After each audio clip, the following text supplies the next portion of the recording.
Hello everyone. पिछले video में हमने 3 स्टेप ब्लूप्रिंट एनालिसिस के बारे में सीखा। इस वीडियो में हम 5 स्टेप ब्लूप्रिंट एनालिसिस के बारे में सीखेंगे। पिछले वीडियोस में जो ब्लूप्रिंट एनालिसिस के थ्रू हमने आरओई को 3 कंपोनेंट्स में तोड़ा। पहला नेट प्रॉफिट मार्जिन, दूसरा एसेट टर्नओवर रेशियो और तीसरा लेवरेज। इस वीडियो में हम नेट प्रॉफिट मार्जिन को और भी कंपोनेंट्स में तोड़कर उसे और डिटेल में समझेंगे। साथ ही साथ हमने पिछले वीडियो में देखा कि एसेट टर्नओवर रेशियो में ये बताता है कि कोई भी कंपनी अपने एसेट्स का कितना अच्छा इस्तेमाल करके कितने अच्छे रेवेन्यू जनरेट कर रही है। लेकिन अगर मान लीजिए आपको दो कंपनी में अगर कंपेयर करना है, आपको पता करना है कि कौन सी कंपनी अपने एसेट्स का अच्छा इस्तेमाल कर रही है और कौन सी कंपनी अपने एसेट्स का अच्छा इस्तेमाल करके अच्छे रेवेन्यू नहीं जनरेट कर रही है, तो इसे समझने के लिए हमें क्या क्या जानना जरूरी है, इन सबको हम इस वीडियो में डिटेल में समझेंगे। साथ ही साथ हम ये भी समझेंगे कि कोई भी इन्वेस्टर्स ऐसे कौन से रेशियोज या कौन से चीजें होती है जिसे देख करके किसी भी कंपनी का जो मार्केट वैल्यू है उसको समझता है और फिर उस कंपनी में इन्वेस्ट करता है। यानी मार्केट की जो वैल्यू है उसे इन्वेस्टर किन रेशियोज के बेसिस पे डिसाइड करते हैं। इन सब चीजों को हम इस वीडियो में डिटेल में समझेंगे। ये शुरू करते हैं और सबसे पहले बात करते हैं एसेट टर्नओवर रेशियो या फिर एसेट मैनेजमेंट रेशियो के बारे में। एसेट टर्नओवर रेशियो या एसेट मैनेजमेंट रेशियो का मतलब होता है कि कंपनी के पास जो भी इन्वेंट्रीज है उसे कंपनी सेल करके कितनी जल्दी रेवेन्यू जनरेट कर पा रही है या कितनी रेवेन्यू जनरेट कर रही है। इसे समझने के लिए हमें कुछ चीजों का समझना जरूरी है, जैसे inventory turnover ratios, account receivable turnover ratio, working capital days, इसके अलावा फिक्स एसेट टर्नओवर रेशियो। इन सारी चीजों का जानना जरूरी है ये समझने के लिए कि कौन सी कंपनी अपने एसेट्स या अपने इन्वेंट्री को अच्छे से इस्तेमाल करके अच्छे अर्निंग्स कर रही है। तो चलिए एक एक करके सबको समझते हैं। सबसे पहले समझते हैं इन्वेंट्री टर्नओवर रेशियो को। इन्वेंट्री टर्नओवर रेशियो को समझने से पहले हमें जानना जरूरी है इन्वेंट्री टर्नओवर डेज के बारे में। इन्वेंट्री टर्नओवर डेज का मतलब है कि कंपनी के पास जो भी इन्वेंट्रीज है, कंपनी उसे कितने दिनों में सेल कर पा रही है और उससे रेवेन्यू जनरेट कर रही है। जो इन्वेंट्री टर्नओवर डेज होता है वो निकलता है average inventory divided by cost of goods sold into 365। मान लीजिए किसी कंपनी का इन्वेंट्री टर्नओवर डेज आया 10 दिन। इसका मतलब है वो कंपनी के पास जो भी इन्वेंट्री है उसमें वो कंपनी 10 दिनों में सेल करके जो भी अर्निंग है वो कर रही है। अगर किसी कंपनी का इन्वेंट्री टर्नओवर डेज कम है, इसका मतलब है कि वो कंपनी अच्छे रेवेन्यू जनरेट कर रही है, अपने जो भी इन्वेंट्रीज है उससे जल्दी सेल कर पा रही है। इससे क्या होता है कि कंपनी का जो कैश फ्लो है वो बढ़ता है। इसके अलावा कंपनी को स्टोरेज के लिए ज्यादा खर्च करने की जरूरत नहीं होती है।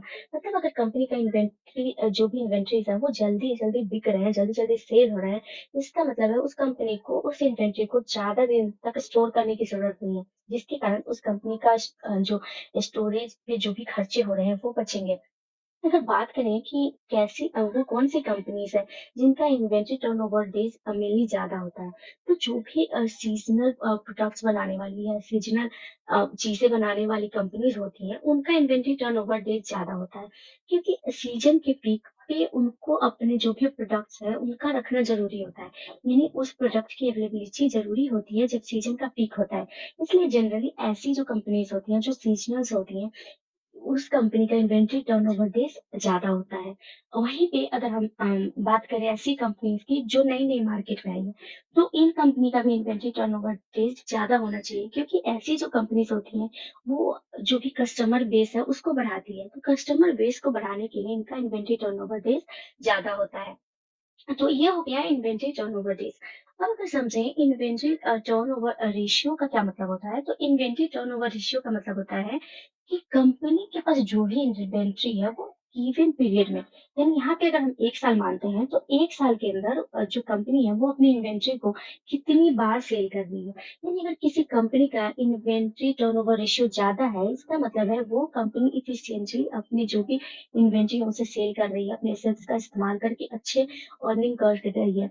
अगर देखा जाए कि ऐसी कौन सी कंपनीज होती हैं जिनका इन्वेंट्री टर्नओवर रेशियो मेनली जो होता है वो हाई या लो होना चाहिए, तो जैसे अगर हम फैशन की कंपनी देखें या फिर हम टेक्नोलॉजी की कंपनी देखें, तो इनमें क्या होता है, जैसे अगर फैशन की बात करें तो फैशन की में जो भी प्रोडक्ट्स होते हैं उनका ट्रेंड बदलते रहता है। यानी उनके प्रोडक्ट्स हमेशा बदलते रहते हैं। इस वजह से जो इन्वेंटरी टर्नओवर रेशियोज़ होते हैं, इनके हाई होते हैं। वैसे ही टेक्नोलॉजी की कंपनीज़ में हमेशा नए-नए प्रोडक्ट्स आते रहते हैं। इसकी वजह से इनका इन्वेंटरी टर्नओवर रेशियो जो होता है, वो हाई होता है। यानी फैशन और टेक्नोलॉजी की कंपनी में generally inventory turnover ratios high होते हैं। वहीं पे अगर बात करें ऑटोमोबाइल मैन्युफैक्चरिंग की कंपनीज़ की, तो इनका इन्वेंटरी टर्नओवर रेशियो जनरली लो होता है। क्योंकि ऐसी जो कंपनीज़ होती हैं, उनके प्रोडक्ट्स बहुत ज़्यादा एक्सपेंसिव होते हैं। अब समझते हैं account receivable turnover ratio. Account receivable turnover ratio को समझने से पहले हमें अकाउंट रिसीवेबल टर्नओवर डेज को समझना जरूरी है। इससे ये समझ में आता है, आपने बहुत सारे बिजनेस में या कंपनीज में देखी होगी, कंपनी जो होती है अपने बहुत सारे प्रोडक्ट्स को अपने कस्टमर्स को उधार में देती है। तो जो अकाउंट रिसीवेबल टर्नओवर डेज है, ये बताता है कि कंपनी अपने जो भी कस्टमर्स हैं जिनको अपने प्रोडक्ट्स उधार में दिए, उनसे पेमेंट को कितने दिनों में रिसीव कर पा रही है। मतलब अगर किसी कंपनी का अकाउंट रिसीवेबल टर्नओवर डेज 10 दिन है, इसका मतलब है कि वो कंपनी 10 दिनों में अपने जो भी कस्टमर्स हैं, उनसे पेमेंट रिसीव कर पा रही है।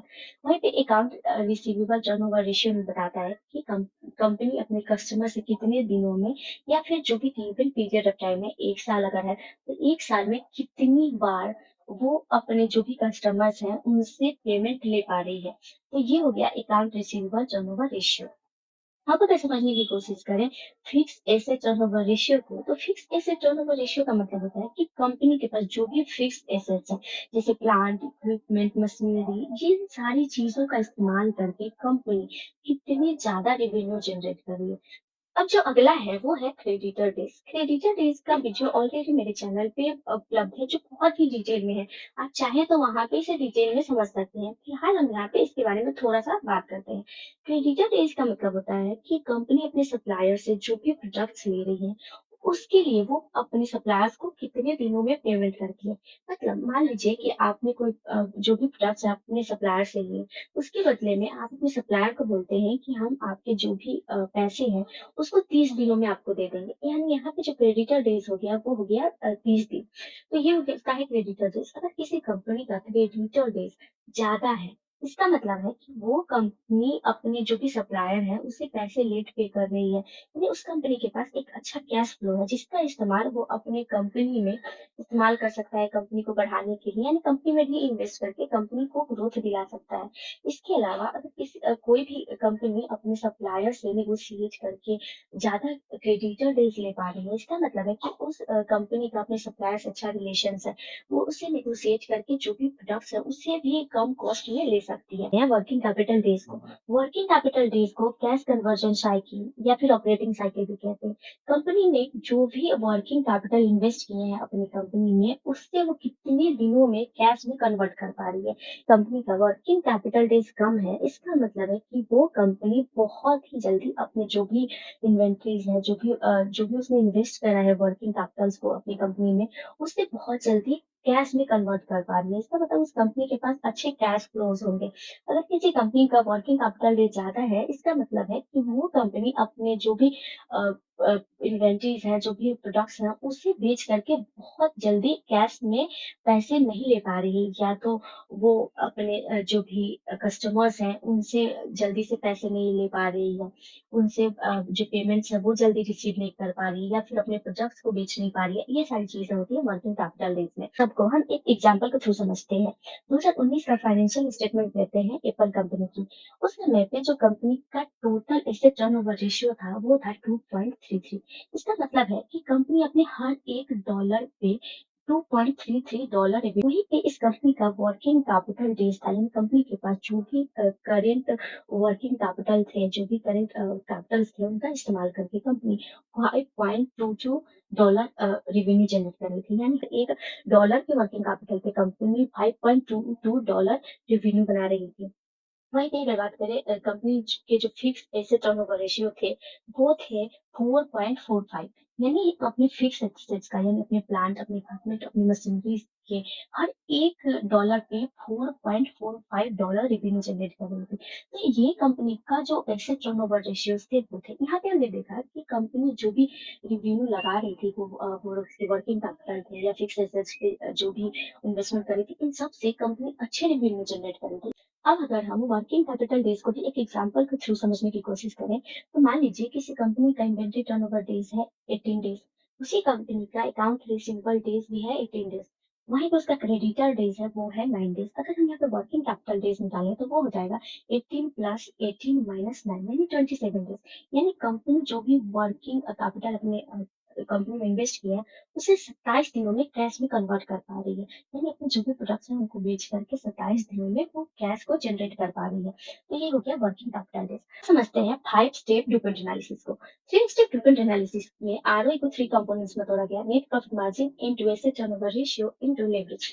इसमें जो नेट प्रॉफिट मार्जिन होता है उसे और 3 कंपोनेंट्स में तोड़ते हैं, यानी नेट प्रॉफिट मार्जिन को और डिटेल में समझते हैं। नेट प्रॉफिट मार्जिन को 3 कंपोनेंट्स में तोड़ते हैं, जिसमें पहला होता है ऑपरेटिंग मार्जिन, दूसरा होता है टैक्स बर्डन, तीसरा होता है इंटरेस्ट बर्डन। ऑपरेटिंग मार्जिन का मतलब होता है कि कंपनी कितने ज्यादा प्रॉफिट से कितने ज्यादा रेवेन्यू जनरेट कर रही है अपने जो भी टैक्स है या इंटरेस्ट है उनको भरने से पहले। तो ये हो गया प्रॉफिट मार्जिन। टैक्स बर्डन का मतलब होता है कि कंपनी जो भी रेवेन्यू जनरेट कर रही है उसमें से कंपनी कितने ज्यादा टैक्स भर रही है। यानी अगर कोई कंपनी है वो ज्यादा टैक्स भर रही है, उसमें ज्यादा टैक्स बर्डन है, इसका मतलब है उस कंपनी का जो प्रॉफिट होगा वो कम हो जाएगा। वही इंटरेस्ट बर्डन का मतलब है, मान लीजिए कि आपकी कोई कंपनी है और आप अपने बिजनेस को बढ़ाना चाहते हैं, इसके लिए आप लोन लेते हैं, उस लोन पे इंटरेस्ट लगता है। जो भी इंटरेस्ट कंपनी पे करती है अपने प्रॉफिट से वो होता है इंटरेस्ट बर्डन। पर किसी कंपनी का इंटरेस्ट बर्डन ज्यादा है, इसका मतलब है कि वो कंपनी कम प्रॉफिट जनरेट कर पाएगी।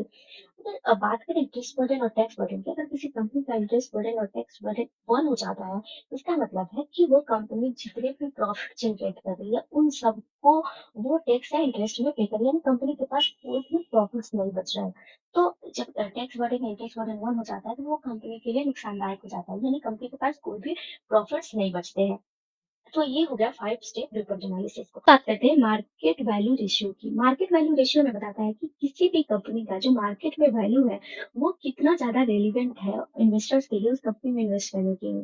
इसलिए इन्वेस्टर नहीं उसके अर्निंग से, उसके सेल से या उसके बुक वैल्यू से कंपेयर करके डिसाइड करते हैं कि कौन सी कंपनी का जो मार्केट वैल्यू है वो सही है उनके लिए उसमें इन्वेस्ट करने के लिए। इसके लिए हमें जिन चीजों की जानना जरूरी है वो है P by E ratio, P by B ratio, P by S ratio, dividend yield ratio, market capitalisation, EPS. तो इन सारी चीजों को हम यहाँ पे समझते हैं। तो सबसे पहले समझते हैं पी बाई ई रेशियो को। अगर पी बाई ई रेशियो को निकाले तो वो होता है मार्केट प्राइस पर share divided by earning per share. यानी अगर किसी कंपनी का मार्केट प्राइस पर शेयर 50 रुपए है और उस कंपनी का ईपीएस जो है अर्निंग पर शेयर है वो 5 रुपए है, तो यहाँ पे जो पी बाई ई रेशियो निकलेगा वो निकलेगा 10 रुपए। इसका मतलब है कि जो इन्वेस्टर्स है उस कंपनी में उसकी जो भी अर्निंग पर शेयर है उससे 10 गुना उसमें देने के लिए तैयार है। यानी अगर कोई कंपनी जो है वो हर एक शेयर पे 10 रुपए कमा रही है तो जो इन्वेस्टर्स है उसके 10 गुना उस कंपनी पे खर्च करने के लिए तैयार है, और यानी उस कंपनी को उसका 10 गुना देने को तैयार है। इससे ये पता चलता है कि कहीं ना कहीं इन्वेस्टर्स को ये लग रहा है कि उस कंपनी में ग्रोथ है, वो कंपनी अच्छे अर्निंग करेगी और इन फ्यूचर ग्रोथ करेगी और उन्हें अच्छे पैसे बना के देगी। इस वजह से जो इन्वेस्टर्स है उसे ज्यादा ज्यादा पैसे पे करने को तैयार है।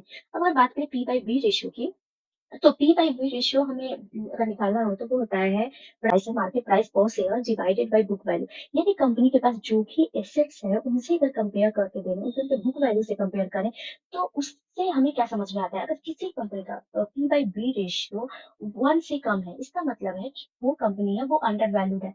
अगर उस कंपनी का पी बाई बी रेशियो 1 से ज्यादा है, इसका मतलब है वो कंपनी ओवर वैल्यूड है। अगर किसी कंपनी का पी बाई बी रेशियो बढ़ रहा है, इसका मतलब है जो इन्वेस्टर्स है उस कंपनी में ग्रोथ देख रहे हैं। उन्हें लग रहा है कि जो भी जो फाइनेंशियल स्टेटमेंट में है उसमें जो भी बुक वैल्यू दी गई है कंपनी की, कंपनी उससे ज्यादा रिटर्न्स बना रही है, यानी उसके जो भी एसेट्स है उनका वैल्यू उससे ज्यादा है। यानी जो भी फाइनेंशियल स्टेटमेंट पर डाटा दिए गए हैं कंपनी की उससे ज्यादा उसकी वैल्यू है। अगर ऐसा लगता है इन्वेस्टर्स को तो इन्वेस्टर्स उसमें ज्यादा पैसे देने को तैयार होते हैं। यानी अगर किसी कंपनी का पी बाई बी रेशियो बढ़ रहा है, इसका मतलब है कि इन्वेस्टर्स को उस कंपनी में ग्रोथ दिख रहा है। उनको लग रहा है कि कंपनी के पास जो भी एसेट्स है उसकी वैल्यू ज्यादा है, इस वजह से वो ज्यादा पैसे पे करने के लिए तैयार है। Dividend cover ratio, dividend pay out ratio में बताता है कि कंपनी जो है वो अपने अर्निंग का कितना पोर्शन डिविडेंड के रूप में पे कर रही है अपने जो भी इन्वेस्टर्स हैं उनको। अगर डिविडेंड कवर रेशियो निकाले तो वो निकलता है earning per share divided by dividend per share. अगर किसी कंपनी का अर्निंग पर शेयर है 100 रुपए और उस कंपनी का डिविडेंड पर शेयर है 25, अगर यहाँ पे डिविडेंड कवर रेशियो निकालें तो वो निकलेगा 4। यानी कंपनी जो भी डिविडेंड अपने इन्वेस्टर्स को पे कर रही है उसका 4 गुना अर्निंग कर रही है। अगर किसी कंपनी का डिविडेंड कवर रेशियो ज्यादा है, इसका मतलब है कि वो कंपनी जो भी डिविडेंड पे कर रही है उसके कंपेयर में ज्यादा पोर्शन अपने पास रख रही है अपनी कंपनी में री इन्वेस्ट करने के लिए, जिसके कारण इन्वेस्टर्स को लगता है कि अगर कंपनी उन पैसों को री इन्वेस्ट करती है तो कंपनी ग्रो करेगी, कंपनी में ग्रोथ होगा। इस वजह से इन्वेस्टर्स ऐसी जो कंपनीज होती है उन्हें अच्छा मानते हैं। अब अगर बात करें ईपीएस की, तो ईपीएस का मतलब होता है कि कंपनी अपने हर एक शेयर पे कितना ज्यादा अर्न कर रही है। अगर आप ईपीएस को डिटेल में समझना चाहते हैं तो मेरे चैनल पे ईपीएस की डिटेल वीडियोस है, जहाँ पे आप ईपीएस के बारे में बहुत ही डिटेल में बताए गए हैं। तो आप अगर ईपीएस को समझना चाहते हैं तो आप वो वीडियो देख सकते हैं। अब समझते हैं मार्केट कैपिटलाइजेशन को। मार्केट कैपिटलाइजेशन किसी भी कंपनी का मार्केट में क्या साइज है, क्या वैल्यू है, ये बताता है।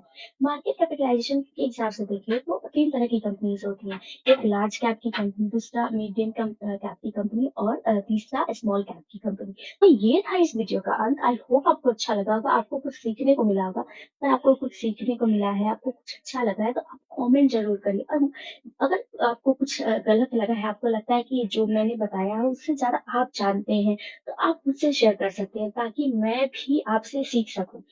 Thank you.